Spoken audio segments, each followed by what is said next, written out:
lakle Inspector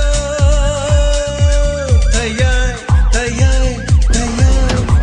Ahan mamaktada Inspector Tayai tabiri basimu James Saigul jamna taram lok sobolo na ko nona khurumjari Inspector Tayai khwaidigi sangba solo drama loinena crime di yumpham oiba nungsi nungol imung manu thogdok wathok thogalon laishu punamak yauraba paring ama ngasigi tangkakta lising amaga chamgaga kunma thuisuba tangkak loinena chathazariliba tangkak asigina anobada langon ama mapan shuba sharu chathazariliba tangkak asengam bagi mathang chathazarakpa tangkak adu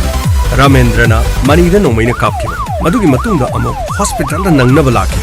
Inspector Tayana hospital adu check toba lakpada Ramendra phamungda tumdunune amarom da manina mangoda nomaina kaplibadu Ramendra ni haiki adu Inspector Tayana mahakki phamungda lehowi haiki amarom da sakhangdaba khara laktuna Sanjay gi gumda mo lakli makha moi pawung nasano padudi horen halakadaba walida mana sujak sibu chaba nangadrani ai karigi nangjaroi putta pholune kabo isinga sabadu dum thamjalu hot ke gabre kaino adai kar thamune ha adai di ma hore lakan phomong sabdu bijaradi phaidana mi haibase ek tongthor ko thabak thongdo smi harau ba haibdu leigani kana no silaisina kana no ne masak khangbrane kana no khangdi barton tawbo oiramal angang sa nakoi karino barton tawge haibagiro ima barton tawgi nati akoi laksari si yum asi Sanjay gi yum mani Sanjay gi ni police oibdo ho chumede makpu ngak tu unajaba yagadra madi leite office sakhi ngak leirabudi halani ibungo khoibu kanano karino mangonda karini hayuga magi phone number khangdabra noibo nakoi lakani hairabadi phone do ko wari sanau yadarane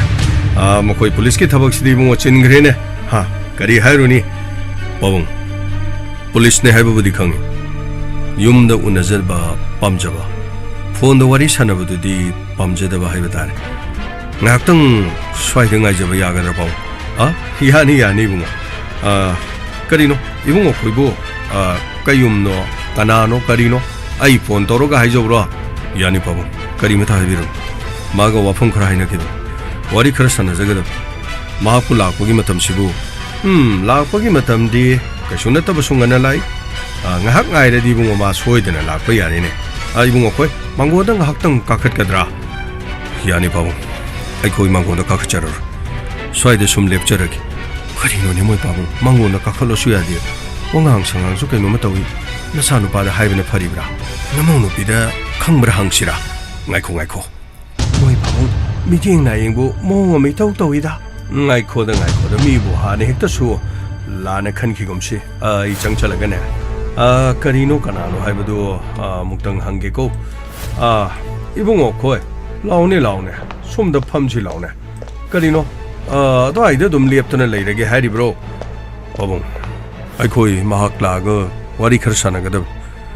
swaide sum lepsagen pawung mahaku lakpagi matam sibu lakpabudi hek mai haraban adubu kari thabak leirabano office ta thabak chilamgadra ASP gi manakta leibani na thabak sidi kom dre ne moi thabak se ibungo kana no ibungo na kari lamdagi no kayum no ibungo na bam ai maga na hawai larik tamin haramani hojik te ima pa na thabak tawdun le adubu ai matam kharagi mafam sta lakpani maga muktong unajaning danai hadudi magi number di bungo pawung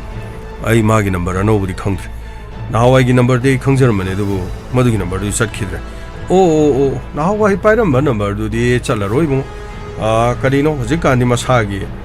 bank account ga phone number du oina pairabani adu phone tawraga hangjiro kari noibu phammo su yade ibema mi laije cha puthorone hoi ngaktang chaga su thaga phamjida nei bung yare pom akoi chadi thakjadi aduga malaga wari khar sanajaning madu khaktagi ibungo khoibu kari lamne haiba ima akoi haingang lomdagi haingang lomdagi haiba adudi lapinge ibungo phamudana ngaktang Noibo, Karino Namaina Misulo, and Kung Kumzali to Pi Turang, Uptana Tauri do Bumo, Nasakshum to the Hana La Kibasiring Noibo, Maidu Hang to the name of Hoigo, Wari Sana the dear. I could Hana Ukrabra, Kang Bangam Bredu, I'm the Yenge the Nebuma. Ima Hozikti, Maing Matai Corona, Anabagimatam, Aduga, Ima sectional labor fay in a mice for summon. Aduga, Nuxinung Sao pulled the Gisupay. Ima Hana, I'm a from Mr. Lamdi. Ima Coina, Ibu Dickershu Kangaro.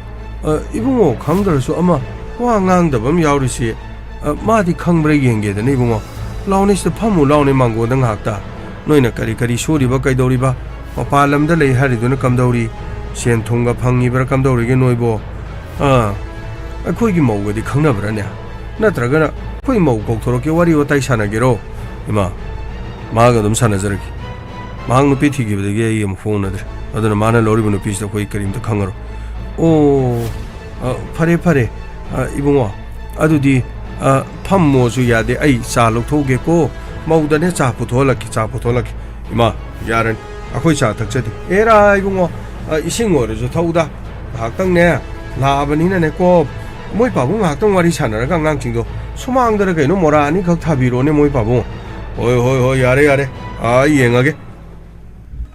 Corino Nesibo, Mamit Manasi, Yung Carino. Hai, Mau Tabra, Namusalo Librene, Auma, Pauna Salo, I better the Chaloli, my Coninango. Shidala is here. A question to hung even in Namu Kangrane. Moi Colias la rectamina, Panis Wari. Ima, or Colias the Tamina. Colias the Tamina would a Kanganina. I guess so, Colias Pula evening, Moitamogadi,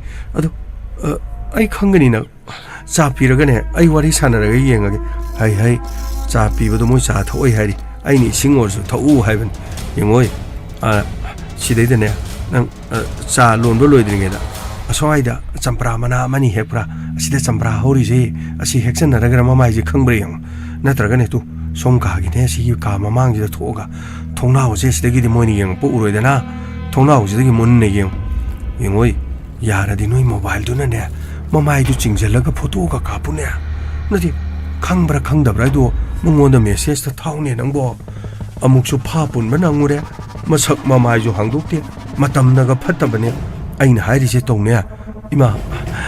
Canasu Irmui, Magatina Bamana, Boyramanima, Ay, meaning Angisicarino Condina, Matam Chipati Haraga,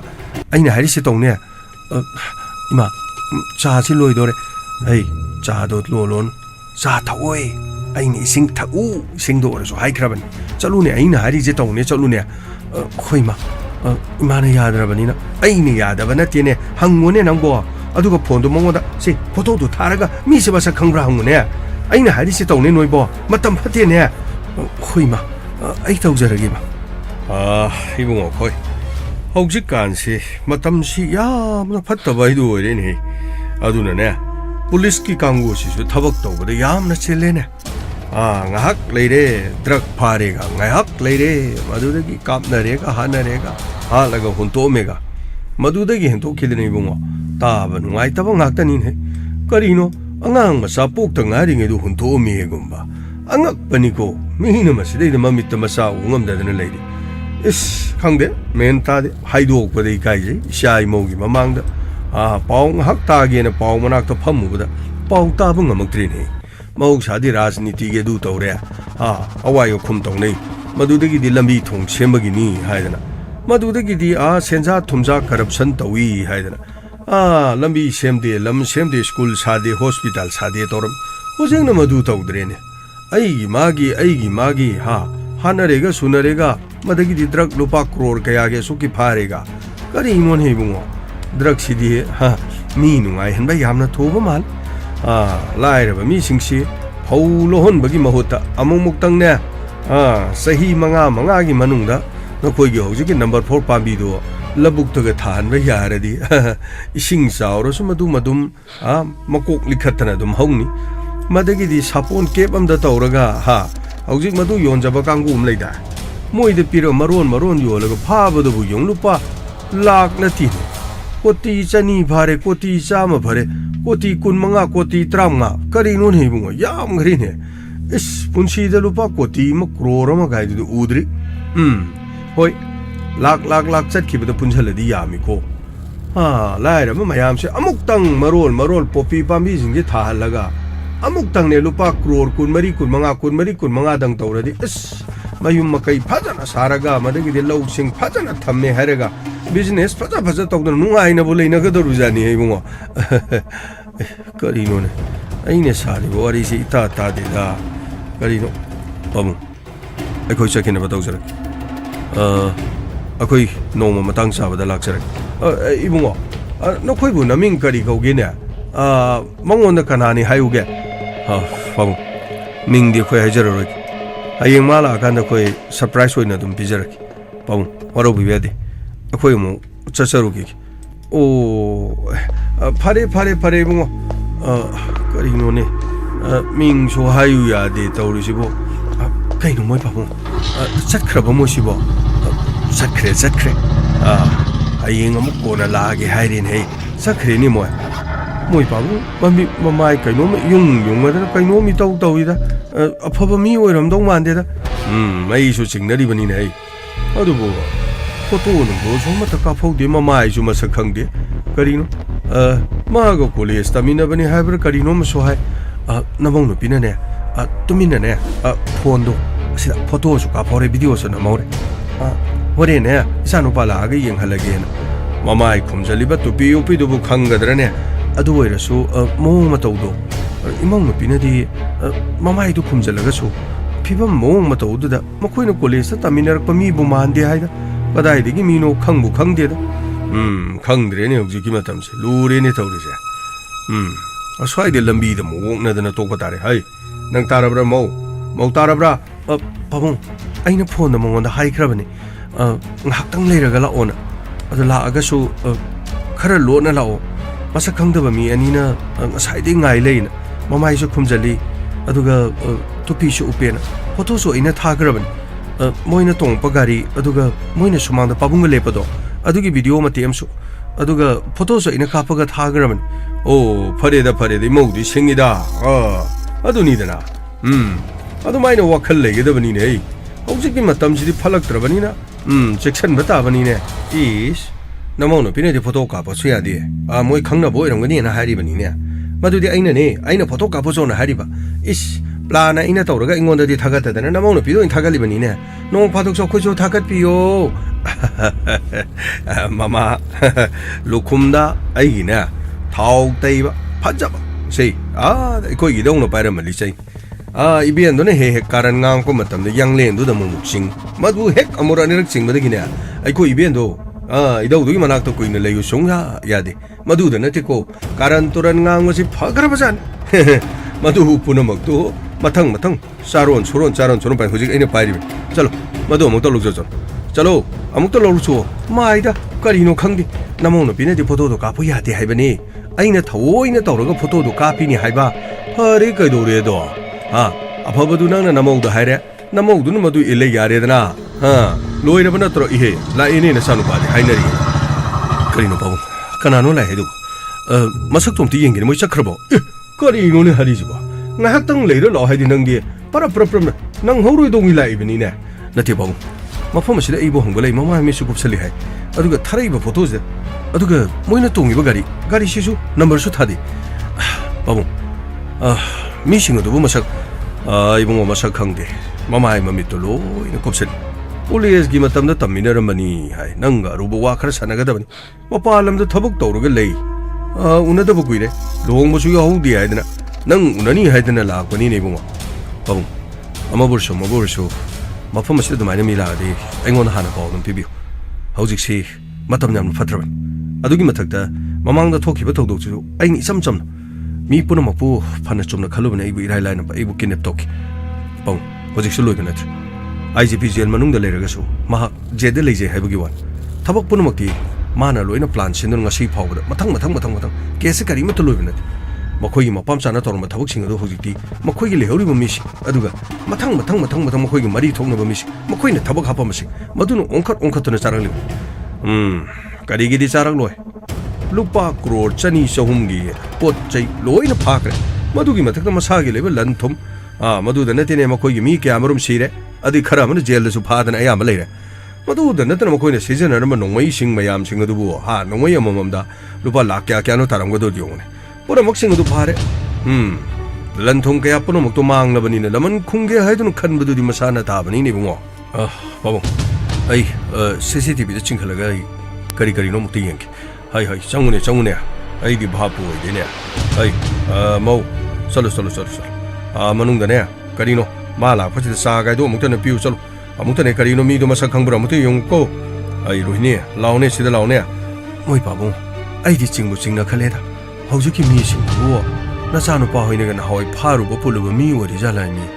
ꯖꯦꯜꯗꯒ ꯊꯣꯔꯛꯑꯀꯥꯟꯗ ꯅꯆꯥꯅꯨꯄꯥꯗ ꯂꯃꯟ ꯁꯤꯡꯒꯦ ꯀꯥꯏꯅ ꯂꯥꯛꯏꯖꯥꯠꯂꯅꯤ ꯃꯁꯥꯗꯨꯁꯨ ꯐꯨꯔꯤꯠ ꯀꯥꯏꯗꯨꯁꯨ ꯌꯦꯞꯁꯟꯗꯦꯅꯦ ꯐꯨꯔꯤꯠꯇꯨꯁꯨ ꯊꯥꯗꯩꯅꯦ ꯀꯔꯤꯅꯣ ꯍꯧꯖꯤꯛꯀꯤ ꯃꯇꯝꯁꯤꯗꯕꯨ ꯃꯃꯥꯏ ꯃꯃꯤ ꯀꯨꯞꯁꯜꯂꯒ ꯀꯔꯤꯅꯣꯗ ꯃꯣꯏ ꯄꯥꯕꯨꯡ ꯐꯥꯔꯒ ꯀꯣꯛ ꯊꯝꯃꯝꯗꯧꯅꯤꯗ ꯃꯗꯣ ꯃꯇꯨꯡꯗꯅꯦ ꯑꯐꯕ ꯑꯣꯏꯗꯧ ꯃꯥꯟꯗꯦꯀꯣ ꯑꯃꯨꯛꯇ ꯉꯥꯏꯈꯣꯔꯣꯏꯅꯦ ꯀꯔꯤꯅꯣ ꯅꯆꯥꯅꯨꯄꯥꯅ ꯌꯦꯡꯅꯤ ꯍꯥꯏꯔꯤꯁꯤ ꯂꯥꯎ ꯑꯩꯈꯣꯏꯁꯨ ꯆꯪꯉꯒꯅꯦ ꯑꯃꯨꯛꯇ ꯌꯦꯡꯉꯨꯁꯤ ꯂꯥꯎ ꯍꯣꯏ ꯃꯣꯏ ꯄꯥꯕꯨꯡ ꯏꯟꯗꯤꯔꯥ ꯀꯔꯤ ꯍꯥꯏꯒꯦ ꯏꯁꯤꯡꯗꯣ ꯈꯖꯤꯛꯇ ꯄꯨꯔꯛꯑꯣ ꯑꯩ ꯁꯦꯝꯗ ꯆꯤꯡꯒꯠꯂꯒ ꯑꯃꯨꯛꯇ ꯌꯦꯡꯒꯦ ꯄꯨꯡ ꯀꯌꯥꯗꯅꯣ ꯃꯈꯣꯏ ꯂꯥꯛꯈ꯭ꯔꯤꯗꯣ ꯆꯠꯈꯤꯕ ꯀꯨꯏꯗ꯭ꯔꯤꯕꯅꯤ ꯄꯨꯡꯈꯥꯏ ꯐꯥꯗ꯭ꯔꯤꯕꯅꯤ ꯌꯥꯔꯦ ꯑꯩ ꯆꯤꯡꯈꯠꯂꯒ ꯑꯃꯨꯛꯇ ꯌꯦꯡꯒꯦ ꯍꯣꯏ ꯅꯨꯄꯥ ꯃꯆꯥ ꯊꯦꯡꯅꯔꯕ꯭ꯔꯥ ꯄꯥꯕꯨꯡ ꯑꯩ ꯆꯤꯡꯈꯠꯂꯒ ꯌꯦꯡꯒꯦꯅ ꯇꯧꯔꯤ ꯐꯔꯦ ꯑꯩꯁꯨꯅꯦ ꯁ꯭ꯋꯥꯏꯁꯤꯗꯅꯦ ꯑꯃꯨꯛꯇ ꯐꯝꯃꯒ ꯌꯦꯡꯒꯦ ꯑꯩꯅꯦ ꯃꯄꯥꯗꯣ ꯍꯥꯏꯔꯛꯀꯦꯀꯣ ꯄꯨꯡꯈꯥꯏꯃꯨꯛ ꯀꯔꯤꯃꯨꯛꯀꯤ ꯃꯃꯥꯡꯗ ꯆꯤꯡꯈꯠꯂꯒ ꯑꯃꯨꯛ ꯌꯦꯡꯉꯨ ꯐꯅꯤ ꯄꯥꯕꯨꯡ ꯑꯗꯨꯕꯨ ꯃꯁꯛ ꯈꯪꯒꯗ꯭ꯔꯅꯦ ꯃꯃꯥꯏ ꯀꯨꯞꯁꯜꯂꯤꯗꯨꯕꯨ ꯑꯗꯨꯗ ꯌꯦꯡꯕꯗꯗꯤ ꯃꯃꯥꯏꯗꯨ ꯎꯒꯗ꯭ꯔꯅꯦ ꯃꯁꯤ ꯅꯨꯄꯤꯁꯤꯅ ꯃꯔꯣꯜ ꯑꯃ ꯃꯃꯥꯏ ꯀꯨꯞꯁꯜꯂꯗꯤ ꯁꯤꯗꯁꯨ ꯀꯨꯞꯁꯟꯗꯣꯔꯤꯕꯅꯤꯅꯦ ꯑꯗꯨꯗꯤ ꯀꯔꯤꯅꯣ ꯌꯦꯡꯒꯗꯧꯔꯤꯁꯤꯕꯣ ꯇꯨꯃꯤꯟ ꯂꯩꯌꯨꯅꯦ ꯑꯃꯨꯛꯇ ꯌꯦꯡꯉꯨꯅꯦ ꯃꯃꯥ ꯑꯃꯨꯛꯇ ꯌꯦꯡꯉꯨꯅꯦ ꯃꯣꯏ ꯇꯥꯃꯣ ꯏꯁꯤꯡꯁꯤꯗ ꯂꯩꯔꯦ ꯌꯥꯔꯦ ꯄꯨꯡꯈꯥꯏ ꯑꯃꯒꯤ ꯃꯃꯥꯡꯗ ꯑꯣꯏꯔꯗꯤ ꯑꯩ ꯊꯣꯡꯒꯥꯟꯗ ꯄꯥꯜꯂꯤꯕꯁꯤꯗꯒꯤ ꯌꯦꯡꯉꯛꯀꯦ ꯃꯈꯣꯏꯁꯤ ꯃꯈꯥꯔꯣꯝꯗꯒꯤ ꯂꯥꯛꯑꯦ ꯑꯗꯨꯒ ꯒꯦꯠꯁꯤꯗ ꯂꯦꯞꯄꯒ ꯂꯩ ꯌꯦꯡꯉꯨꯅꯦ ꯒꯥꯔꯤꯁꯤ ꯒꯦꯠꯁꯤꯗ ꯈꯥꯝꯃꯒ ꯂꯩꯔꯤꯅꯦ ꯑꯃꯁꯤꯅ ꯆꯦꯞꯊ ꯌꯦꯡꯉꯤꯁꯤ ꯌꯦꯡꯉꯨꯅꯦ ꯍꯦꯔꯥ ꯃꯣꯏ ꯄꯥꯕꯨꯡ ꯃꯁꯤ ꯃꯤ ꯑꯐꯕ ꯑꯣꯏꯔꯝꯃꯣꯏꯗ ꯏꯁ ꯌꯦꯡꯉꯨꯅꯦ ꯍꯨꯔꯥꯟꯕꯒꯤ ꯃꯑꯣꯡꯗꯅꯤ ꯌꯦꯡꯉꯤꯁꯤ ꯌꯦꯡꯉꯨꯅꯦ ꯃꯁꯤ ꯏꯆꯥꯅꯨꯄꯥ ꯂꯩꯕ꯭ꯔꯅ ꯌꯦꯡꯕ ꯑꯣꯏꯕ ꯇꯥꯏ ꯃꯣꯏꯁꯤ ꯉꯥꯏꯈꯣ ꯃꯃꯥ ꯑꯃꯨꯛꯇ ꯉꯥꯏꯈꯣ ꯏꯁ ꯑꯩꯗꯤ ꯍꯧꯖꯤꯛꯀꯤꯗꯕꯨ ꯄꯥꯈꯠꯂꯦꯗ ꯇꯧꯔꯤꯁꯤ ꯏꯁꯥꯒꯁꯤ ꯀꯝꯂꯥꯀꯁꯤ ꯅꯤꯛꯑꯦꯀꯣ ꯇꯧꯔꯤꯁꯦ ꯑꯃꯨꯛꯇ ꯉꯥꯏꯈꯣꯅꯦ ꯃꯃꯥ ꯑꯃꯨꯛꯇ ꯉꯥꯏꯈꯣꯅꯦ ꯁꯤꯗꯒꯤꯗꯤ ꯃꯣꯏ ꯒꯥꯔꯤ ꯊꯧꯖꯤꯜꯂꯒ ꯆꯪꯉꯤ ꯁꯤꯅꯤ ꯁꯤꯗꯒꯤ ꯁꯨꯃꯥꯡꯗ ꯂꯦꯞꯄꯦ ꯑꯗꯨꯒ ꯑꯩꯅ ꯆꯪꯁꯤꯜꯂꯒ ꯋꯥꯔꯤ ꯁꯥꯔꯦ ꯅꯃꯥ ꯆꯪꯉꯦ ꯋꯥꯔꯤ ꯁꯥꯟꯅꯔꯦꯀꯣ ꯐꯝꯃꯨ ꯂꯥꯛꯑꯣꯅ ꯑꯩꯅ ꯍꯥꯏꯕꯅꯤ ꯐꯝꯃꯨ ꯌꯥꯗꯦ ꯐꯝꯃꯨ ꯃꯣꯏꯅ ꯄꯨꯔꯛꯏꯕ ꯒꯥꯔꯤꯁꯦ ꯑꯃꯨꯛꯇ ꯆꯤꯡꯁꯤꯜꯂꯒ ꯌꯦꯡꯈꯤ ꯆꯤꯡꯁꯤꯜꯂꯣ ꯒꯥꯔꯤꯁꯤꯗꯤ ꯅꯝꯕꯔ ꯄ꯭ꯂꯦꯠ ꯌꯥꯎꯗꯦ ꯒꯥꯔꯤ ꯅꯝꯕꯔ ꯊꯥꯗꯦ ꯒꯥꯔꯤꯁꯤꯁꯨ ꯌꯦꯡꯕꯗꯗꯤ ꯑꯍꯟꯕ ꯃꯥꯟꯗꯦ ꯂꯨꯔꯦ ꯋꯥꯐꯝꯁꯤ ꯂꯨꯔꯦꯀꯣ ꯃꯈꯣꯏꯒꯤꯁꯤ ꯄ꯭ꯂꯥꯟ ꯑꯃ ꯇꯧꯔꯒ ꯃꯐꯝ ꯑꯁꯤꯗ ꯂꯥꯛꯄꯖꯥꯠꯅꯤ ꯃꯁꯛ ꯈꯪꯗ꯭ꯔꯁꯨ ꯌꯥꯅꯕ ꯍꯥꯏꯗꯅ ꯇꯧꯔꯕꯅꯤꯅꯦ ꯃꯣꯏꯒꯤꯁꯦ ꯄꯥꯕꯨꯡ ꯃꯤꯁꯤꯡ ꯑꯁꯤ ꯃꯁꯛ ꯈꯪꯕ ꯉꯝꯕꯒꯤ ꯋꯥꯁꯨ ꯂꯩꯇ꯭ꯔꯦ ꯃꯃꯥꯏꯁꯨ ꯀꯨꯞꯁꯜꯂꯦ ꯒꯥꯔꯤꯁꯨ ꯅꯝꯕꯔ ꯌꯥꯎꯗꯦ ꯄꯥꯕꯨꯡ ꯋꯥꯐꯝ ꯑꯁꯦ ꯑꯩ SPꯗ ꯇꯝꯗꯕ ꯌꯥꯔꯣꯏ ꯑꯗꯨꯒ ꯃꯁꯤꯗꯤ ꯆꯦꯛꯁꯤꯟ ꯊꯧꯔꯥꯡ ꯂꯧꯈꯠꯍꯧꯗ꯭ꯔꯕꯗꯤ ꯃꯥꯅꯤ ꯑꯃꯨꯛꯇꯅꯦ ꯀꯔꯤꯅꯣ ꯇꯧꯗꯧꯗꯣ ꯄꯥꯎ ꯑꯃꯇ ꯐꯥꯎꯅꯧ ꯏꯕꯨꯡ ꯍꯣꯏ ꯄꯥꯕꯨꯡ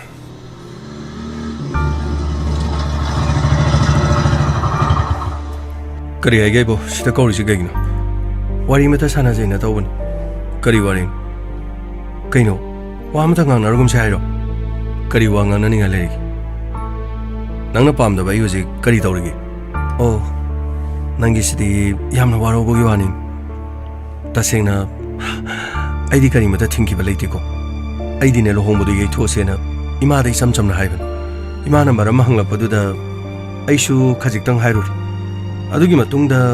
ꯏꯃꯥꯗꯁꯨ ꯀꯅꯥꯅꯣ ꯂꯩꯀꯥꯏꯒꯤ ꯃꯤꯅ ꯀꯩꯅꯣ ꯈꯔ ꯍꯥꯏꯔꯛꯄ ꯂꯩ ꯃꯥ ꯑꯗꯨꯗꯒꯤ ꯋꯥꯐꯝꯗꯨ ꯃꯊꯪ ꯑꯗꯨꯗꯒꯤꯗꯤ ꯅꯈꯣꯏꯒꯤ ꯄꯥꯕꯨꯡꯗ ꯑꯃꯨꯛ ꯇꯝꯈꯤꯕꯅꯤ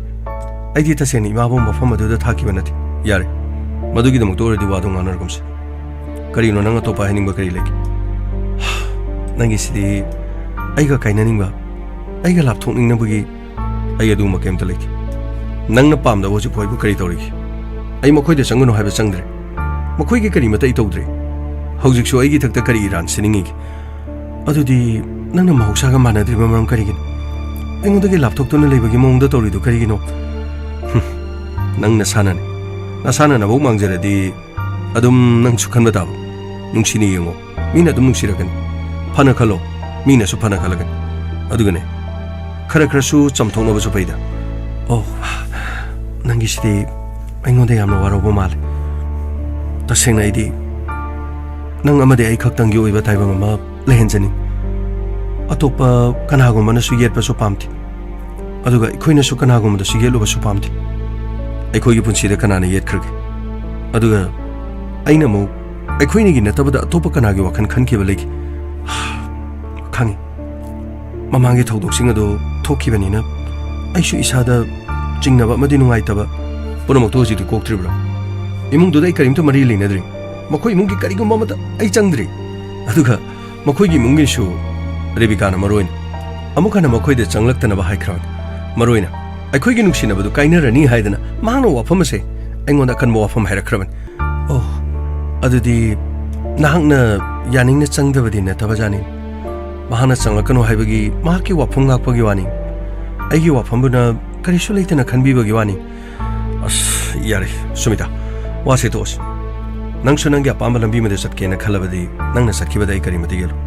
अदुगने मसिमदि खंग अइसु नंगी नमांगदो उलगी करि उटकदौरिबा नथि हाइरुरगा अइबु लापथो अइगी अनिंगबा पामतौ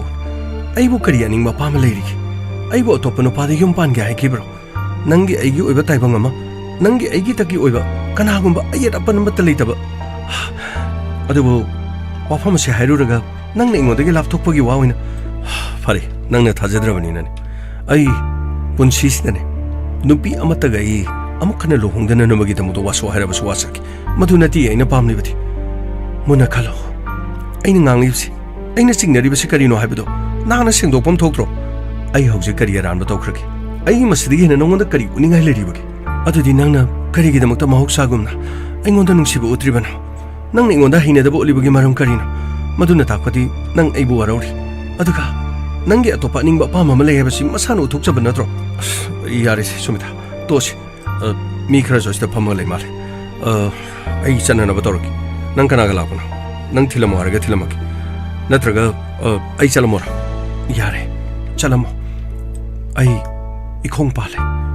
अइसु चटपै अइ चटखिगे अदुगने नंगना अदु यामना नुंगाइत्रबदि अइसु नंगोंदा करिमता हाइदम ngamgani मदुदि नंग यापामने अइ नंगोंदा नुंगाइतबा करिमता लेथि अइदि हानसु नंगोंदा हाइ अइदि आरामना लंबी मते चटखिबा लेथि सुपना तंगी अइगी मरु पारिदो अइगी लेखिद्रबा मरु पारिदो माकी येंगदुनि मुंगदुदा मतेंग पांकिबा खक्तनि नंगना अदु यामना लाना लौरबदि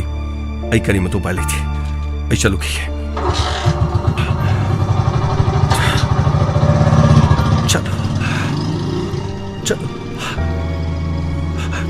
नंगी अनिंगबा पामद नंगना तुम थुंगबो यो चटखरबो चटखरे मखोइगी वारी सेसु नुंगाइरि रेबिका अदुगे लोकेन मखोइनिगी पुंसी अदुगे मरक्सिदा सुमिता पारिना लेखिद्रबा मतुंगदो ओइरग्लिबा फिबम अदुगे लोकेन आर्किटेक्टको चोपन किबा मियो यमने अदुगा आर्किटेक्टोदि अइ पाबुंगना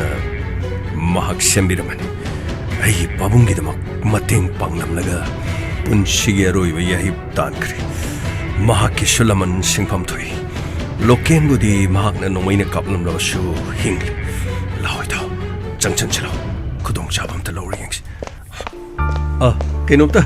हाइजी हौजिक लामदु लोकेन नत्रो माने लोकेन ओ मा नंबर अमता मागी लोगजेगेना तौबनेबा अदे पापर मखोइजु उइने संगकुने अदो केनो याम साउना गाड़ी थौरगा चटखरबा केनोम तौरे मागी नंबर अमता लोगजबा यागदा नत्रगा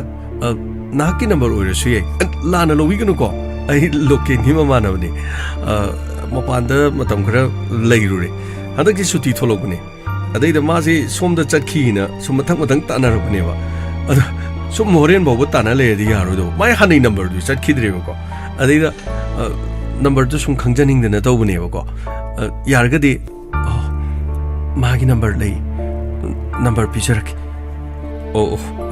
넘버 좀 더 비벼 이따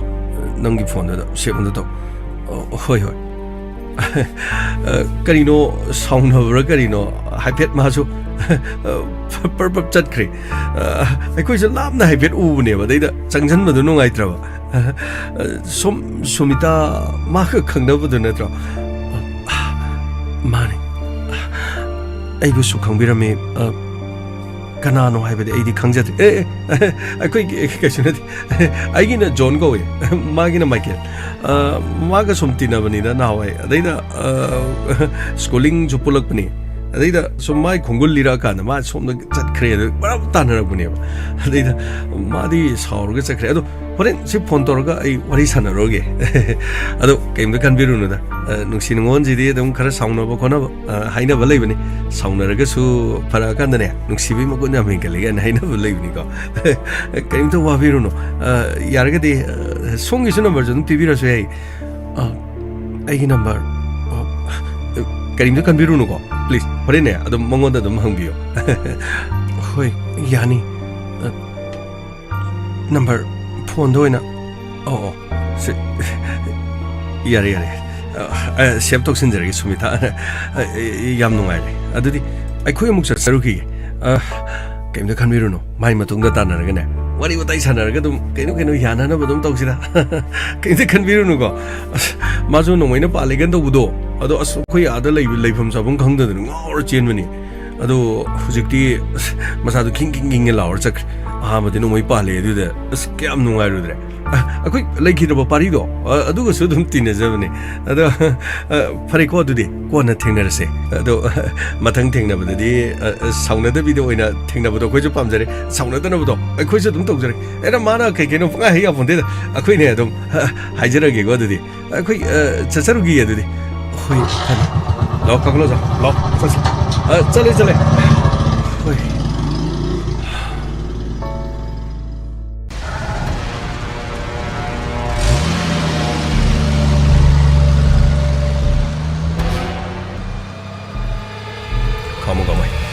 ꯐꯅꯤ ꯁꯥꯔ ꯅꯈꯣꯏ ꯁꯤꯗ ꯂꯩꯔꯝꯃꯣ ꯑꯩ ꯃꯅꯨꯡꯗ ꯆꯪꯈꯤꯒꯦ ꯐꯅꯤ ꯁꯥꯔ ꯁꯥꯔ ꯃꯦꯗꯥꯝ ꯇꯥꯐꯥꯁꯨ ꯊꯣꯛꯂꯛꯏ ꯌꯥꯔꯦ ꯇꯦ ꯁꯣꯝꯗ ꯂꯦꯡꯁꯟꯕꯤꯔꯣ ꯑꯦꯁ ꯄꯤꯁꯨ ꯂꯩꯔꯕꯅꯤ ꯑꯗꯨꯒ ꯁꯟꯖꯦ ꯍꯥꯏꯗꯨꯁꯨ ꯂꯩ ꯀꯔꯤꯅꯣ ꯇꯥꯔꯤꯕ ꯄꯥꯎꯁꯤꯕꯨ ꯃꯥꯒꯤ ꯃꯌꯨꯝꯗꯅꯤ ꯃꯁꯛ ꯈꯪꯗꯕ ꯃꯤ ꯑꯅꯤ ꯂꯩꯍꯩ ꯑꯗꯨꯒ ꯃꯥꯒꯤ CCTVꯒꯤ ꯐꯨꯇꯦꯖꯇꯨꯁꯨ ꯄꯨꯔꯒ ꯂꯥꯛꯄꯅꯤ ꯑꯗꯨꯒ ꯃꯥꯕꯨ ꯀꯣꯏꯍꯪ ꯍꯪꯉꯦꯅ ꯍꯥꯏꯕꯗꯨꯗ ꯑꯗꯨꯒ SPꯅ ꯈꯨꯗꯛꯇ ꯑꯃꯨꯛꯇ ꯂꯥꯛꯇꯦ ꯌꯥꯗꯦ ꯅꯠꯇꯦ ꯍꯥꯏꯕꯨ ꯐꯔꯦ ꯌꯥꯔꯦ ꯁꯣꯝꯗ ꯂꯥꯛꯑꯣ ꯁꯣꯝꯗ ꯆꯪꯉꯁꯤ ꯁꯥꯔ ꯑꯝꯇ ꯆꯪꯖꯔꯒꯦ ꯁꯥꯔ ꯌꯥꯔꯦ ꯇꯝꯕ ꯆꯪꯁꯜꯂꯣ ꯌꯥꯔꯦ ꯇꯦ ꯆꯪꯁꯜꯂꯣ ꯁꯥꯔ ꯌꯥꯔꯦ ꯐꯝ ꯁꯥꯔ ꯌꯥꯔꯦ ꯐꯝꯃꯣ ꯁꯥꯔ ꯋꯥꯐꯝꯁꯦ ꯑꯩꯈꯣꯏꯅ ꯂꯥꯏꯅ ꯂꯧꯕꯗꯤ ꯆꯨꯝꯃꯣꯏ ꯃꯔꯝꯗꯤ ꯃꯁꯛ ꯈꯪꯗꯕ ꯃꯤ ꯂꯥꯛꯑꯒ ꯁꯟꯖꯩ ꯍꯪꯉꯦ ꯍꯥꯏꯔꯤꯁꯤ ꯀꯔꯤꯒꯤꯅꯣ ꯏꯅꯧ ꯅꯧꯅ ꯀꯔꯤꯒꯨꯝꯕ ꯀ꯭ꯔꯥꯏꯁꯤꯁ ꯈꯔꯒꯤꯗꯃꯛꯇ ꯁꯦꯝ ꯁꯥ ꯂꯩꯔꯕ꯭ꯔꯥ ꯍꯥꯏꯕ ꯋꯥꯐꯝꯁꯤꯅꯤ ꯑꯗꯨꯒ ꯅꯪꯒꯤ ꯔꯥꯃꯦꯟꯗ꯭ꯔꯒꯤ ꯃꯇꯥꯡꯗꯣ ꯀꯝꯗꯧꯔꯦ ꯁꯥꯔ ꯔꯥꯃꯦꯟꯗ꯭ꯔꯒꯤꯗꯤ ꯃꯥ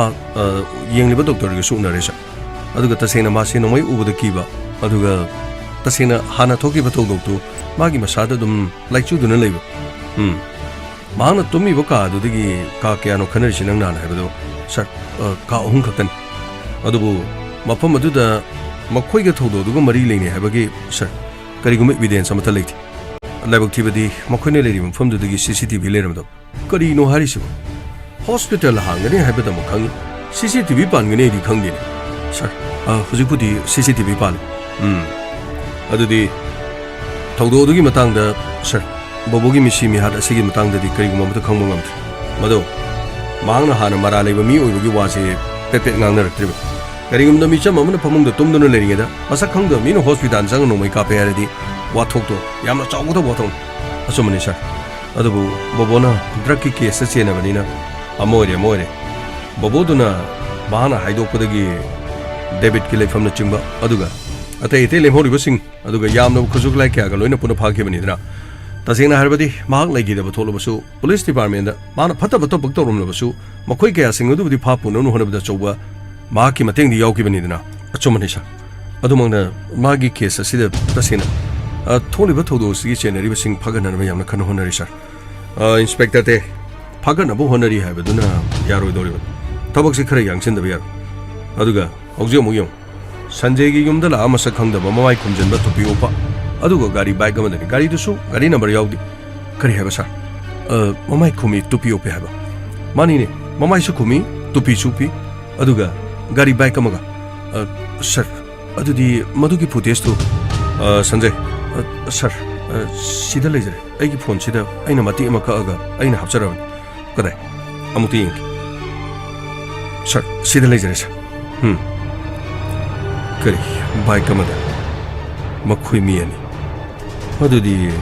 मखोय अनिगी सिदा लेपलेबा मोंग मतौ तुपि उप माइ खुम्बा सिदि सर मखोयगी मियोसि मोंग मतौ से सर बोबो हाटपदा लाखिबा मियोसिंग अदुगी फिबा मोंग मतौदुगु माने करी हाबा मखोयनि हाबा चपचाबा खंगाब्रने सर मखोयनि हाबा नत्रगसु सिगी मोंग मतौ मखोय मी अनि सिदि सोयदन ओइगने सर अदुगा सर गाड़ी बाइक सिगी नंबर दि थादा मालेने सर गाड़ी बाइक सिगी नंबर दि थादि बाइक नंबर थादबा अदुगा रामेंद्र की टीम दा मखोयगी बाइक लेबा जाला लेरगना नंबर थाबा जाला मनी की गुमदा लाकपदसु बाइक ता लाकपने हैबा अदुसु मको कुपसली ममाय खुमजले हैबा मनीना रामेंद्र माले हैबा इंस्पेक्टर ते नंगनदि मुरुम सोलले वफम दो इखुदु सुमुक्ता तमुदरा सर चिंगनबा थोदो वाथो खामनिदा सर अइना नुमिदा दुदा बोबोगी मिसिदा सीसीटीवी दो उखिबदो सिदा उरिबा मिनि सिगी फिबम दे हेपेन माले अदुगा मना मनी जेल दगी ट्रक की केस ता डेविड की मनाउनो पमयसना जेल दा थमलो अदुगा थादोरखिबा मिदो माहक सोमु नोमैना कापनि हादिनि युमदा थोदो म थोपदो सर मा खुदोंग थिबदि थोलौद्रि मा के सिक्युरिटी पिने नबनि हादि सर आई फोन तौजरमद ओइनि अदुबु थोदोदु करि मरि लेनेगे सर मखोयसु बाइक अमदा लाकपनि हाबे सर अदुगा लाखिबा मियो एनिदुसु मसक ममिंग खंगबा ngamdi ममाय ममित खुमजलि अदुबु सर अमदि रामेंद्र की खोंजेन बाले हाइबो वफमसि मनिनि यामना कन्ना हाइबे अदुबु नंगनो हॉस्पिटल दा चेक तौबददि मादी फमुंगदा लई हाइदैने सर वफम अदुदा चुमदि अदुबु सर सिगी गाड़ी सिगी मियो अनि सिकरिगुम मनिदु उहलबदि सर माबु नोमैना कापा लाकनु मियो सिंगदु मियो अनि सिरा हाइदुन हंगलबदि सर करिगुम खरदि सोयदन खंगदा माले सर अदुदि यामना थोरो मागी फोन लेबोरगना फोन दा हारिबसि थादोखरो करा कन्वीनियंस होइना मिंगोंददि शेयर तौदनबा नत्रगना मापु स्टेशन दा कौरो नत्रगा मागी खुदोंग चादबा लेरदि सिक्युरिटी की यंगा तंगाय फदना नंग युमदा चलो मंगोंदो उहलगा हारिबा मिसिंग असि नोंगै कापला आमदुरा गाड़ी सिसा बानाब्रा मदुदि नंगना खंथोंनबो होनबा तारेदा सर आई सोयदन होनजै सर अदुगा रामेंद्रना नोमैना कापी हाइबो वफमसि मनिना सुदम हारि अदुबु रामेंद्र दि नोंगै उबियाथि हॉस्पिटल लगी सु थोक्थि सर हॉस्पिटल अदुदा लेरिबदि मखोय मी मरिन करिगिनो हॉस्पिटल न मोय मरी लेरिबदुदि सर हारिबा मिसिंग अदुसु चेकोंदा थबक यावबा मिसिंगनि हाइबा मखोयगी मोरी सिंगनि हाइ फोटो कापलगा कोइ चेकोंदा चनना होनजबनि सर अदुगा चेकोन अदुदगी थबक तौबा यावबा मिसिंग लाइबदुगी कन्फर्म तानरबा अमुक्तंग होनजगे तौजबनि सर चेकोंदा चंगागा फोटो यंगने हाइबदुसु यंगालो अदुगा तंगाय फदना नंगना मनीदा पाउ फाउनरगा सिदा उरिबा मिसिंगसि उहनबा यंगनबगी मथौंग खक तारन असेंग करिनो मिसिंगसि मानै मानदि हाइबदु नंग मखा ताना इन्वेस्टिगेशन नुवाइनबा फनि सर अदुगा एसपी हाइबियो सर संजय से खरा सिक्युरिटी खरा पिरो तबिंगांग खरा चपदा नंग चपना नतना अतोप खरदि खरा सेक्शन अमदा थम औजिमाबु थिबा लामे हाइसि चुमनगी खंगना चानाबा मरु थिबा लालिबा नोंनिनि सिदा युमदगा लांगबदि करिगुम खुजुखलाइ गौरमे खनो याम सेक्शन निंगाय वय नत्रगना लालिबदु थांगै सेना मागी मरुप ओरिबा लांलिबा मिमि सिंगसिगा मनिदा लालिबा मिदुगा चप मानरे हाइबा तारगदि मदो संजय बुसु अटैक तोबा लापने हाइबा खनबा यार एसपी खरा सेक्शन में मथौ तारे थबक असिदा इंस्पेक्टर तयाइगा तानरगा सर आई सोयदन होनजरगे सर फरे दुदि तंफा सर थबक से खरा योक्सलगा करी नो मतेंग खरा पांगना बतौस सर होनजगे सर फरे दुदि मीटिंग से स्वाइद लोइसलस अनि सर हाय तारे बने सना मचा तारे ब्रो इने ꯑꯩꯗꯤ ꯃꯤꯒ ꯏꯄꯥ ꯄꯥꯈꯠꯂꯦꯗ ꯃꯤꯅ ꯀꯧꯔꯛꯄꯒꯥꯏꯁꯦ ꯏꯁꯥꯁꯦ ꯂꯩꯕ ꯌꯥꯗ꯭ꯔꯦꯗ ꯀꯔꯤꯒꯤꯅꯣꯅꯦ ꯏꯕꯦꯝꯃ ꯄꯪꯈꯟ ꯈꯜꯂꯨꯅꯨꯅꯦ ꯊꯣꯡꯒꯥꯟꯗꯁꯨ ꯄꯨꯂꯤꯁ ꯂꯩꯔꯦ ꯀꯔꯤꯕꯨ ꯀꯤꯔꯤꯒꯦ ꯁꯤꯗꯩꯗꯤ ꯃꯣꯏ ꯂꯥꯛꯑꯁꯨꯅꯦ ꯄꯨꯂꯤꯁꯀ ꯑꯗꯨꯝ ꯊꯦꯡꯅꯖꯔꯅꯤ ꯀꯔꯤꯒꯤ ꯋꯥꯔꯤꯅꯣ ꯍꯩ ꯃꯅꯤꯕꯨ ꯀꯔꯥꯏ ꯆꯠꯈ꯭ꯔꯒꯦ ꯃꯅꯤꯡꯗ ꯂꯩꯌꯦꯅꯦ ꯑꯩ ꯀꯧꯊꯣꯛꯆꯔꯧꯔꯥ ꯌꯥꯅꯤ ꯌꯥꯅꯤ ꯌꯥꯅꯤ ꯃꯊꯧ ꯇꯧꯕ ꯑꯣꯏꯔꯤꯅꯤꯀꯣ ꯇꯧꯖꯔꯁꯅꯨ ꯊꯕꯛ ꯏꯪꯈꯥꯡꯕꯨ ꯆꯠꯂꯝꯃꯔꯣꯏꯅꯦ ꯇꯧꯔꯤꯗꯨꯕꯣ ꯀꯗꯥꯏꯗꯒꯤ ꯊꯕꯛ ꯏꯪꯈꯥꯡꯅꯣꯗ ꯑꯣꯏꯔꯤꯕ ꯐꯤꯕꯝꯁꯤꯗ ꯃꯁꯥꯗꯕꯨ ꯅꯣꯡꯃꯩꯅ ꯗꯣꯡ ꯗꯣꯡ ꯀꯥꯞꯄꯝꯃꯒ ꯆꯦꯡꯗꯤ ꯂꯩꯕꯖꯥꯠꯅꯤꯍꯦ ꯑꯃꯨꯛꯁꯨ ꯖꯦꯜꯗ ꯑꯃꯨꯛ ꯊꯥꯖꯤꯟꯕꯤꯔꯦꯗꯣ ꯌꯨꯝꯁꯤꯗ ꯃꯥꯕꯨ ꯍꯪꯕ ꯂꯥꯛꯑꯒ ꯅꯣꯡꯃꯩꯅ ꯊꯥꯡ ꯊꯥꯡ ꯀꯥꯞꯄꯤꯅꯤ ꯏꯃꯥꯏ ꯏꯃꯥꯏ ꯃꯥꯅ ꯐꯠ ꯀꯟꯊꯔꯝꯃꯒ ꯂꯩꯗꯅ ꯆꯦꯟꯈꯤꯕꯗꯨ ꯏꯅꯦꯗꯤ ꯃꯤꯠꯇꯅꯦ ꯁꯪ ꯎꯔꯤꯅꯦꯍꯦ ꯏꯃꯥꯏ ꯄꯦꯝꯃ ꯃꯤꯒꯤ ꯆꯦꯡ ꯂꯩꯕ ꯑꯗꯨ ꯃꯔꯥꯏꯕꯛꯇꯅꯦ ꯁꯤꯌꯣ ꯇꯝꯗ꯭ꯔꯗꯤ ꯍꯩꯁ ꯏꯃꯥꯏ ꯍꯥꯏꯗꯤ ꯑꯩꯅ ꯉꯥꯡꯉꯤ ꯋꯥꯁꯦ ꯑꯗꯨꯕꯨꯅꯦ ꯏꯁꯣꯔꯅꯅꯦ ꯂꯥꯟꯗꯕꯅꯤꯅ ꯏꯁꯣꯔꯅ ꯉꯥꯛꯊꯣꯛꯏꯕꯅꯤꯅꯦ ꯏꯕꯦꯝꯃ ꯄꯨꯝꯅꯃꯛꯇꯣ ꯌꯦꯡꯉꯣ ꯁꯨꯃꯥꯏꯅ ꯄꯨꯂꯤꯁꯅ ꯑꯗꯨꯝ ꯉꯥꯛ ꯂꯩꯔꯗꯤ ꯐꯗꯤ ꯐꯔꯅꯤ ꯍꯥꯏꯕꯕꯨ ꯀꯌꯥꯝ ꯀꯨꯏꯅꯗꯤ ꯏꯕꯦꯝꯃ ꯉꯥꯛꯄꯤꯗꯣꯔꯤꯅꯣ ꯁꯤꯗꯩꯗꯤ ꯃꯤꯗꯣ ꯂꯥꯛꯇ꯭ꯔꯦ ꯍꯥꯏꯅ ꯄꯨꯂꯤꯁꯇꯣ ꯑꯃꯨꯛ ꯆꯠꯈ꯭ꯔꯣ ꯈꯔ ꯂꯩꯔ ꯒ꯭ꯔꯣꯡ ꯇꯧꯔ ꯑꯃꯨꯛ ꯂꯥꯛꯑꯗꯤ ꯀꯃꯥꯏꯅ ꯇꯧꯅꯤ ꯏꯕꯦꯝꯃ ꯇꯧꯔꯤꯁꯤꯗꯤ ꯊꯕꯛ ꯏꯪꯈꯥꯡ ꯁꯨꯗ꯭ꯔꯗꯤ ꯃꯣꯏꯁꯨ ꯄꯨꯂꯤꯁ ꯒꯥꯔꯤ ꯈꯥꯝꯖꯜ ꯂꯩꯔꯕꯅꯤ나 ꯁꯤꯗꯁꯨ ꯗꯨꯀꯥꯟꯗꯁꯨ ꯄꯣꯠ ꯂꯩꯕ ꯂꯥꯛꯄꯗꯣ ꯏꯅꯦ ꯄꯨꯂꯤꯁ ꯂꯩꯕꯅꯤꯅ ꯍꯪꯒꯣꯏꯕ꯭ꯔꯥ ꯈꯪꯗꯦ ꯃꯤꯁꯨ ꯆꯪꯕꯁꯨ ꯋꯥꯠꯂꯦ ꯑꯩꯁꯨ ꯄꯣꯠ ꯆꯩꯁꯨ ꯑꯋꯥꯠꯄꯒ ꯑꯃꯠꯇ ꯂꯧꯔꯨꯗ꯭ꯔꯦꯗ ꯏꯅꯦ ꯏꯁꯥꯁꯦ ꯄꯪꯅꯤꯛꯇ ꯅꯤꯛꯇꯅ ꯂꯩꯔꯤ ꯀꯔꯤ ꯊꯣꯛꯑꯗꯣꯏꯅꯣ ꯈꯪꯗꯦꯗ ꯏꯅꯦꯁꯨ ꯂꯥꯛꯄꯤꯔꯝꯃꯤ ꯍꯩ ꯃꯅꯤ ꯅꯪꯕꯨ ꯊꯕꯛꯁꯨ ꯆꯠꯇ꯭ꯔꯦ ꯀꯃꯥꯏꯅ ꯇꯧꯗꯣꯏꯅꯣꯅꯦ ꯁꯤꯕꯨ ꯄꯨꯂꯤꯁꯅ ꯃꯣꯏꯒꯤ ꯃꯔꯥ ꯂꯩꯕ ꯃꯤꯗꯨꯁꯨ ꯐꯥꯗꯦ ꯀꯌꯥꯝ ꯀꯨꯏꯅ ꯁꯨꯃꯥꯏꯅ ꯂꯩꯗꯣꯔꯤꯕꯅꯣꯅꯦ ꯈꯪꯗꯦꯅꯦ ꯇꯧꯗꯣꯔꯤꯁꯦ ꯊꯕꯛꯁꯨ ꯆꯠꯊꯣꯛꯀꯅꯣꯅ ꯑꯃꯨꯛꯁꯨ ꯍꯥꯏ ꯑꯁ ꯈꯪꯗ꯭ꯔꯦꯕꯣꯏꯅꯦ ꯁꯨꯔꯒ ꯅꯣꯝꯃꯒ ꯆꯥꯕꯅꯤꯅꯅꯦ ꯗꯨꯀꯥꯟꯁꯤꯁꯨ ꯑꯁꯤꯗ ꯄꯨꯂꯤꯁ ꯒꯥꯔꯤꯁꯤ ꯈꯥꯝ ꯂꯩꯔꯕꯅꯤꯅ ꯃꯤꯁꯨ ꯄꯣꯠ ꯂꯩꯕꯁꯨ ꯏꯟꯊꯤ ꯆꯪꯉꯛꯇ꯭ꯔꯦ ꯑꯗꯒꯤ ꯑꯃꯨꯛ ꯈꯤꯇꯪ ꯍꯦꯛ ꯃꯝꯁꯜꯂꯛꯄꯒ ꯃꯝꯗ꯭ꯔꯤꯉꯩꯗ ꯊꯣꯡ ꯂꯣꯟ ꯃꯣꯏ ꯑꯗꯨꯝ ꯍꯥꯏꯔꯦ ꯎꯄꯥꯏ ꯂꯩꯇꯦ ꯌꯨꯝꯗ ꯆꯪꯉꯦ ꯆꯪꯍꯟ ꯆꯥꯔꯒ ꯁꯤꯗꯩꯗ ꯇꯨꯝ ꯂꯩꯔꯦꯅꯤ ꯑꯃꯨꯛꯁꯨ ꯇꯨꯝꯃꯨꯔꯒ ꯐꯨꯛ ꯍꯧꯒꯠꯂꯒ ꯃꯣꯏ ꯆꯠꯈ꯭ꯔꯖꯥꯠꯂꯅ ꯑꯃꯨꯛ ꯊꯣꯡꯅꯥꯎꯗ ꯑꯃꯨꯛ ꯌꯦꯡꯉꯤꯅꯤꯅꯦ ꯍꯣꯏꯅꯦ ꯏꯕꯨꯡꯉꯣ ꯍꯨꯏ ꯈꯣꯡꯕꯗ ꯌꯥꯗ꯭ꯔꯕꯅꯤꯅ ꯑꯩꯗꯤ ꯅꯣꯏꯔꯣꯝꯗ ꯀꯔꯤ ꯊꯣꯛꯑꯕꯅꯣꯅ ꯈꯟꯗꯅꯅꯦ ꯏꯅꯦꯁꯨ ꯂꯩꯐꯝ ꯆꯥꯐꯝ ꯈꯪꯗ꯭ꯔꯤꯕꯅꯤꯅꯦ 이씨 까나하노 거리노 두부 뭐마이 쿰전다나 떠오르가 넌고 항가가 떠오르두부 이네 아이네디 라멘드라네 하비디 폴리스나디 타자디 폴리스나 하이디 소목숨 라멘드라니는 호스피탈에 티로도 마디 뚜무게 레이 소모하이 नत्रगा रामेंद्र मानव कनावरीनो मचिम मनाव नि सुबजाला नत्रगा पुंजेन मानव फिबम खंगदरे देने करी हाइदोंनो समत लोइसनदनने सुब नोम चाब लैजबनिना अइकोइदि तोबम चाबम करीमद खंगदरे देने करी हाइदोंनो खंगदरे अदुबु नंगना पुलिसना हाइरे पुलिसना सु वाफमदु लोइना तारे मोइनदि मफमसे पुलिस गाड़ी म गाक्तनदि थामे नंगनदि रामेंद्र हाइबदुनि हाइरि सोमदना पुलिसनदि रामेंद्रदो आदा हॉस्पिटल नारगा लै हाइरि मरक्सिद कनानो रामेंद्र सारा चतुरिसुबु इबुंगो खंगद्रेने करिनो फिल्मदा करिनो लीलादा तौबो मोंगदुबो मीबो अनि सुबा याबराने नते इबुंगो नंग होजिकि रामेंद्र हाइदुबो फाइबो कपोक जा लैमी अस खंगद्रेदा करि हाइगदम खंगद्रेने करिनो तौदोरिसे समाय सुम लेनबदि यारो करिनो अस तौबम लाफम खंगद्रेने हाय हाय करिनो पुलिस गाड़ी म लायेने इने ओ असिदि इंस्पेक्टर तयाई मागी टीम करी तौरजानो मीदु फारजालाने अस खंगदेवइने करी ओ सर सोमदे लेंसेंबिरो सर चंगजंबिरो मनी एनोमदा तानाजेना लाइन सर करी लेइरगे सर मियो सिंगदो फाबिरब्रा सर मीदु फाबा नथ्रे चे सिदम तलो सर हाबियो सर सिदैदा सिगी फोनसिदो उयो सि भिडियो सिं सर सिदला इबा मियानी सिमंगला नंगोंदा नोमैना कापिदा सि मानब्रें सर माने सर मसिने सर कताइदिगिनो सर सि फोटो जि कताइदिगि सर चुमे अदुदि बाइक सिं सि बाइक सरें माने सर बाइक तो सिनि सर आइदि नंबर करिं खंगौदेन हाइदो सर सिगे बाइक फिबम सिनि बाइक सिदि नंबर सुमदा थादे अदुगा मियो सिंगे सि चुमेबा सर सिगी मियो सिंजिने सर सोइद्रबनि सर अदुदि सर सिदा चुमे हारबनिना मियो से सर सिसु रामेंद्र सोइ ओइरमनि सर अदुदि आइंगोदे एटेक्टर से रामेंद्र ने हाबसि सुमगदि सर हॉस्पिटल द लैब रामेंद्र दो फाबिरगदि केसे पुंगोइ लोरे मखोइ जेल द दुम थाजनबिरगा मखोइगि मरांगि मतुंगिना मखोइदि हानदगि जेल द लैरिबनिदरा पेरोल द थोलगा लायंगनि अदुबु थौदोक्सि माननि हारगदि असेंबदो अखोइना मंगोदा अमोना फाबगि अदुबु हौजिक ओरिबु फिबमसिदि Masi Ramendra ne habi khudam nati. Nangi dala iba misiga inong nona. Police constable oriba Sanjay. Maki yumdala iba mido madugi photon. Aduna hairi ba miyo isi amukhana Sanjay gi yumdala aliba sinadi. Sanjay bu attack tauna na bagida. Sir Sanjay haishina. SP gi mahaki police gari driver. Mahangonda mo attack tauna na bagi mayumda mo lama. Askarino haijaba sir. Aduda igi case solution hero sir. Mani nangi su case solution gani. Adubu miyo ya sikanano haibagi thido bugi matang dodi. Haibadi nongonda attack toriba miyo si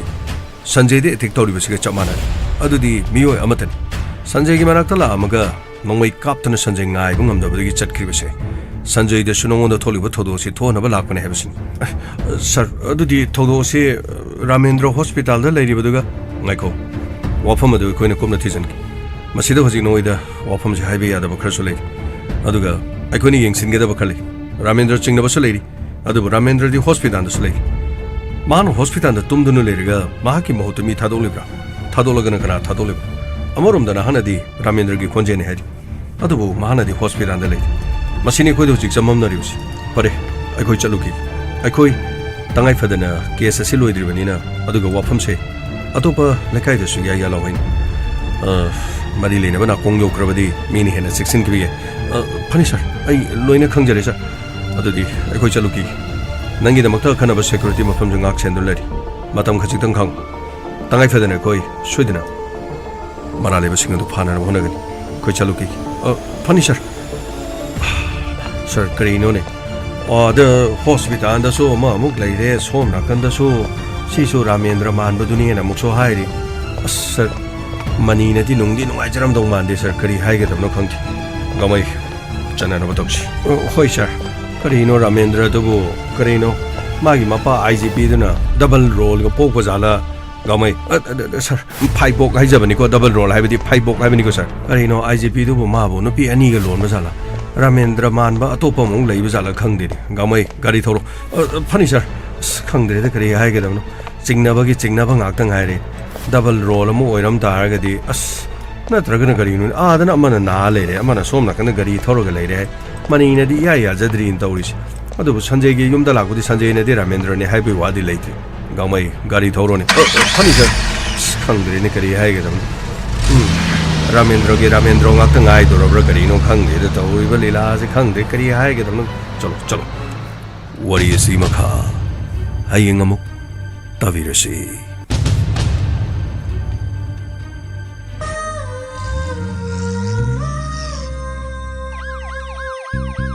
lakle Inspector Tayai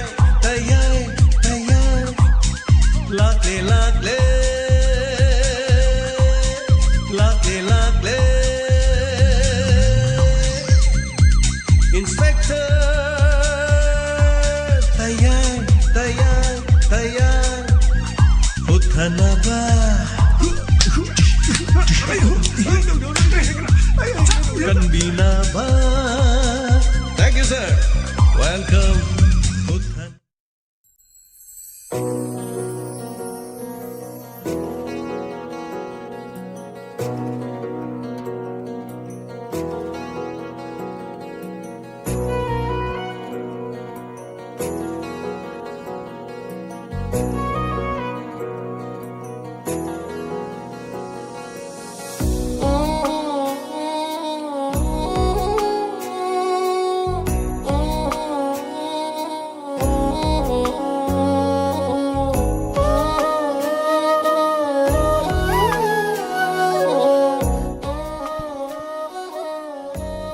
Hanana tagachering asigi Inspector Tayai listing amaga chongaga kunga mathoi suba tangkak aduga langon ama hariba wari asigi paringdana mapan suba tangkak langon ama soloiselakadore wari karak lakselei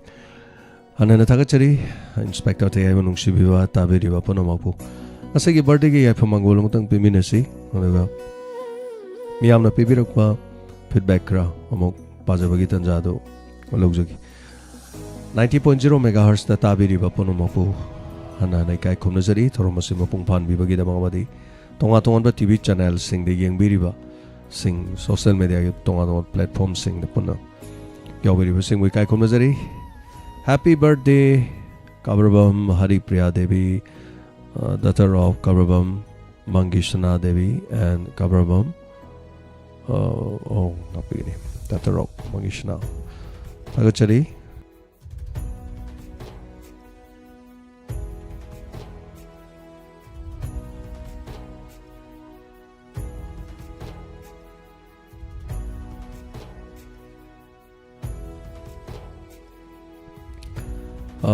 Belated happy birthday hai batare agona birthday se tangkun taruk te oibane adubu hanana thagachari. Thank you so much koi diamond donors ki su members su oibi ba hai batare aduga apon numit afaba efaba oirashanu punamak aduga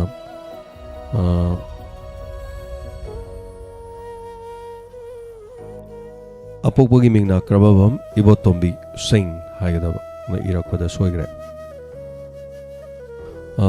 aduga apopina Karbamam Mangishana Devi irakpada ngasai makok thangmani na du makok thangre anyway amore thangmai bandagi many happy returns of the day nungairaba apon numit sigidama phaba yai phaba oirashunu haidana aduga ichalgi maikei degi so koida kudol tambirakpani Diamond TV Wahong radio da Pachamga su kudol tambirakpani thagachari ponumit kamari leinana. Thank you so much masigi demoso salgi punchi na de ektaba aduga phaba yaifaba oirasanu aduga koi live to so dum yaubani Haripriya Karbaba mane dum yaubadani aduga magi Haripriya ge collection lei magi fi ron gi aduga tei faza collection blouse tops atei nupi gi firol sing haitare aduga magi dukan si no na masu August ki tang ani da su launch store ga mayam da su kusina ga dori adu da su coin mayam na chalsi ga phaba yai phaba do oina na ba hai tare ona mina se du ga koi member sing mayam jawbi ri ba sing maroni phal area da le bi ri ba sing na sigma faza ba firol sing ya te ri koi chalsi so dum tana bi be gai maram di kai no ha ga da diamond donors ki so family member oi bani na hai tare. Anyway, thank you so much. Tagachari many happy returns of the day. Nungaira ba mapo no mida sigidama. Yai phaba oirashanu haidana haijari.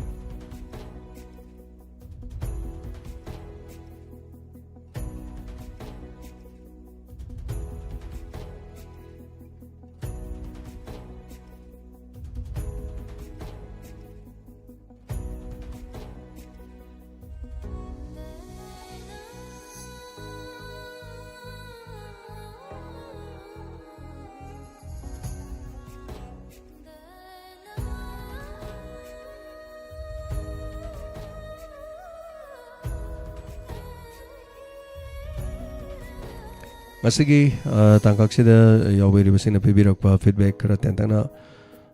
pazage thagachari ngasigi punamakta yawiri basing koi ki family members sing comment pibirali basing KCBM thagachari motom langlembi sir wari an fazai nata pire. Thank you so much aduga yongkaiba melen morang kuno thagachari subam sobita hizam thagachari Raja Memi, Tagachari. Loken phone number je pitokre sumitana pitokre kari torok tuno khang de do ni ko wari se laksala ka doi ne dum Tagachari sergeant wari se Tagachari film ningsing ena ta piro ko thank you so much Tagachari film do gadi karim te hiram ta mari di leina de do sir film ningsing ena sir na ta pi bane Mohindro no mai them thagachari ai fare na tak pidi no ai na potha bio ta Mohindro Susila Okram. Thank you so much Torong wari fazai yawi rakpa the site Islamuddin thagachari so Sabir Maibam Lata Laima. Thank you so much Langon Mapan Shubawari and Fazakre na tak piro. Thank you so much Thangjaman jana sigi Langon tangkak tak piro thagachari aduga Wahingwam Sobita Devi kasi Inspector TAYAI Langon ama mapan chuba fazaina ta pirak pabung Sarat Kumar thagachari happy birthday Kabrabam Haripriya aduga mani tombi asem thagachari na ta pire thagachari Nishan Khetri mayum happy birthday na ta pire Haripriya gi yapamangon yam pibire mayam na aduna thagachari sanmathang dadi chapchana haidare ko 26 oibanina 26 to 25 to pibiro mathang da diko soidana si sunga si khara theng bani aduna theng bani na ina muk si photos edit tawna ba mingo da muk thari ni mi na muk semai ni mi na muk sema ga muk la ini hai tar taga chari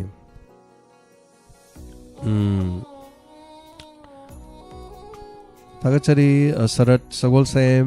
khare yang na pharo phaning bana sire soidana dum phazarani soidana dum phabo oirasanu phazarani na hai tareni. Thank you so much, Tagachari.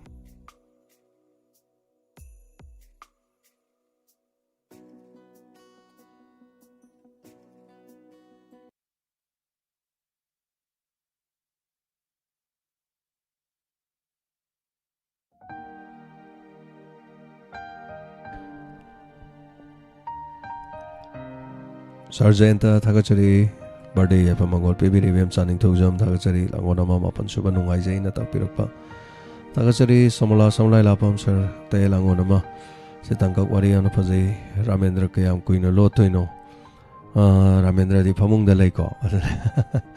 gangmai na karino double roll pok pajala karino hai anyway Tagachari Waheng bam sobita thank you so much Tagachari soroika bam pakpi ngasi live yaw fangjare na pile Tagachari live ngasi di tarani thoi makhai chap chana dum tawre hai tare wari se dum khrangan na dum semaga leide ngangom brozendo brozendro hai ba Tagachari thank you so much Tagachari brother aduga Nisarani Raskumari Tagachari thank you so much birthday ya phamangol pibire birthday ya phamangol ngakta ngai gre ri priya yaura di amtang khuma di mayam na nungai ra dawni loina ba belated happy birthday na mayam loina pibire ya phamangol pik thale loi pa bangam dre Said Islamuddin adagi Khuraiza Memi panama Tagachari Tombi Nong Tombam Tagachari Namita Ronita Guru Ribam phamangol na pik thale Goroba Kuman Pio Priyo Motum Tagachari Waheng Bam Sobita Ngangom Brojin through Tagachari Makazwana Indu Wainam Tagachari Langona Mama Pansoba Nungai Zain Tagachari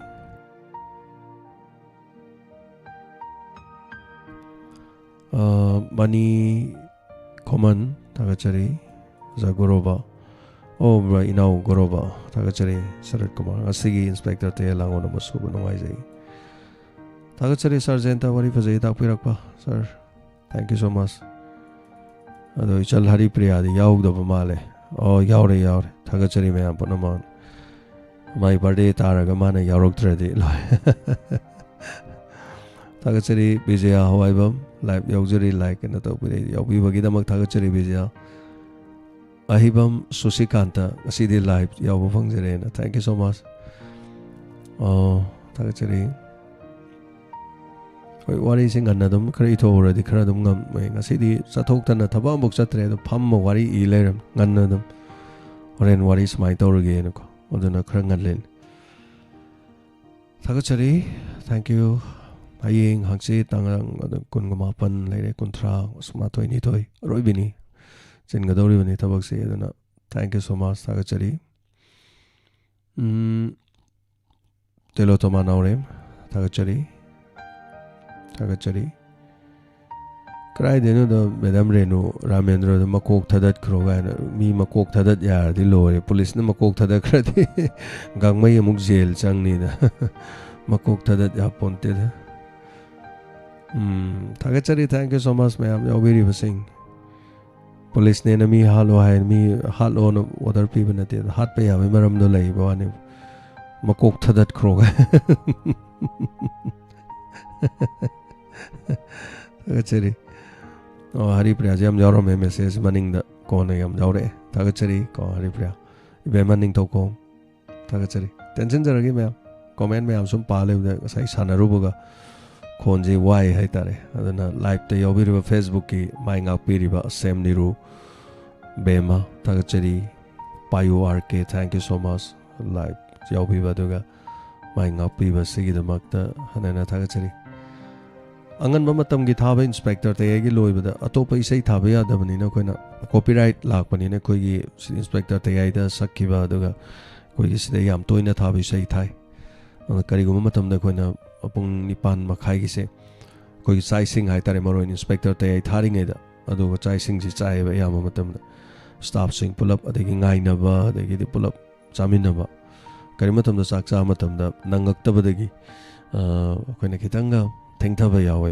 isai amani ga dum sangdaba haiba tare aduna topagi di thabado koina ka hena thadaba adumaina to basu yawe mi gi tharaga di copyright lakpani na un copyright la oida isai sing adumaina dum thajabane hai tare anyway karamba isai thadun tharaba ngaktani na thamandana loi patle adu tawre aduna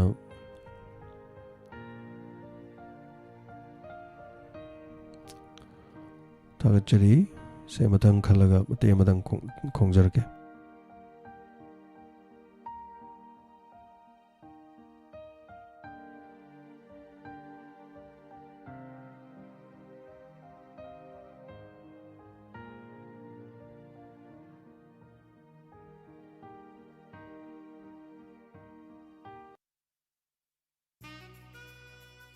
nungi murti oina khongjare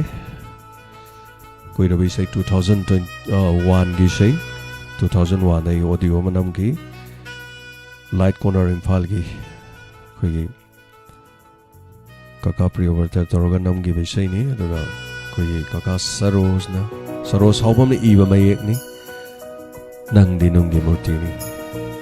मूर्ति नबु नुंगसीबा मसक खंबा हुनबरा नंगदी नुंगी थमोय पानबिनी नुंगसीबा मसक खंबा हुनबरा नंगदी नुंगी मूर्ति Tini nunggi thamo panbini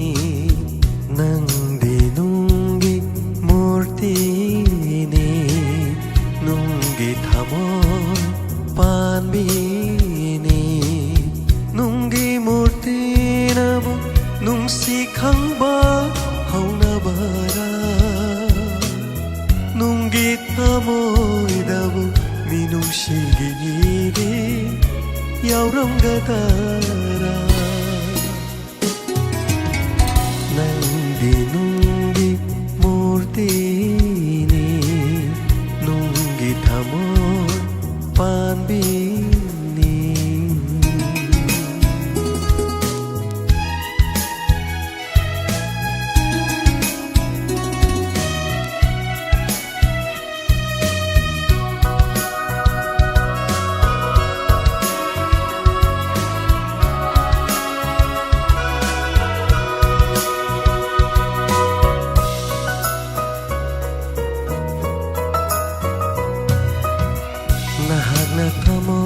Panbi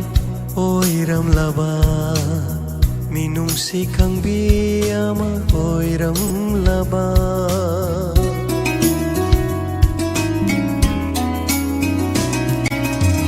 nahak na thamoy panbi oiram laba minung si kang biyama oiram laba asuk wajaram loy aigi punsi asuk wajaram loy aigi punsi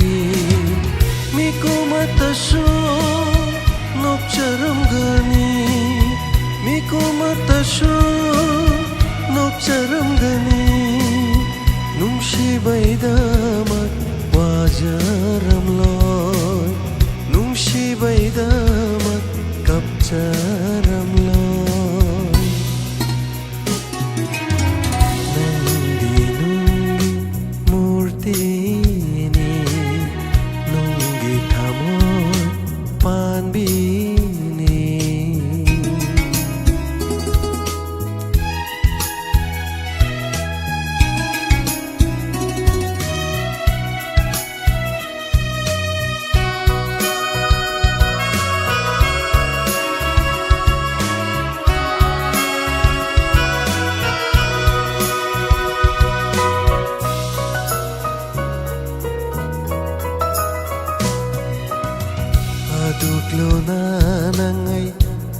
ꯍꯥꯏꯅꯈꯤꯕ ꯄꯨꯟꯁꯤꯒꯤ ꯂꯨꯔꯕ ꯋꯥꯐꯝꯗꯨꯕꯨ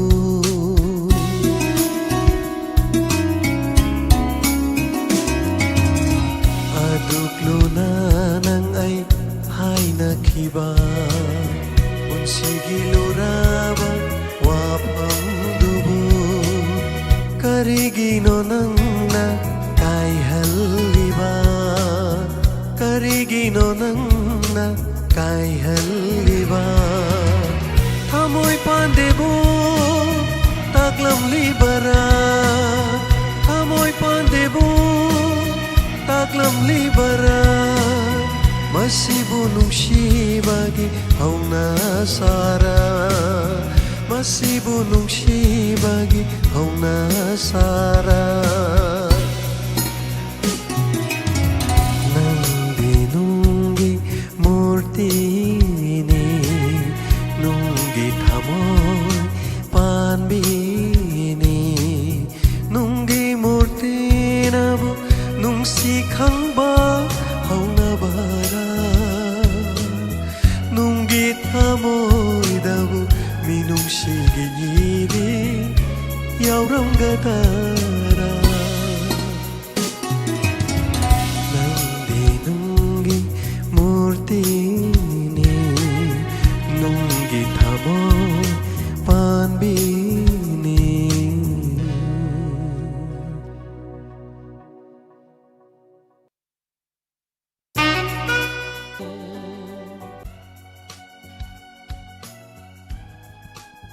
Tagachari Anana Chal Hari Priyagi Ming Soibadu Semdok Charani Tagachari Punamag Yawiri Sing Live the Pungpana Sogat Piri Sing, thank you so much. Karangal Leng Sididum Karangana Sandu Vanina Haitare Punamag Rang Sungale. Thank you so much. Sarum the Mapung Fan Biriba Punamag Sanduk Chariba Torum 90.0 MHz Kitcharum. Matang asida lushin jabagi ayab the luxury to Sanduk Chariba Diamond TV program di Makatana the Moksata Zakigani. Hariba Sigidama Equigi Toromase Ice Comb the Moksata Zakigani, SKTV the Moksata Kigani. Sanduk Chariba Toromase the SKTV the Dom Namilian Tabini Labadi, Quigi number SKTV app download Toxin Biraga, Torom to the Shurugabiu, Loinana. Hauziki the Mokta Tabiri, my Amponomapu Kurum Jari, Haying. Amok wari si makhakari to kada gahab angak pa wari si lakadori kaminer se phaba yai phabo oiminer si himalay bang na yai phare sanalay bang na yai phare himalay ba kidamo hingminer si puramapu kurumjari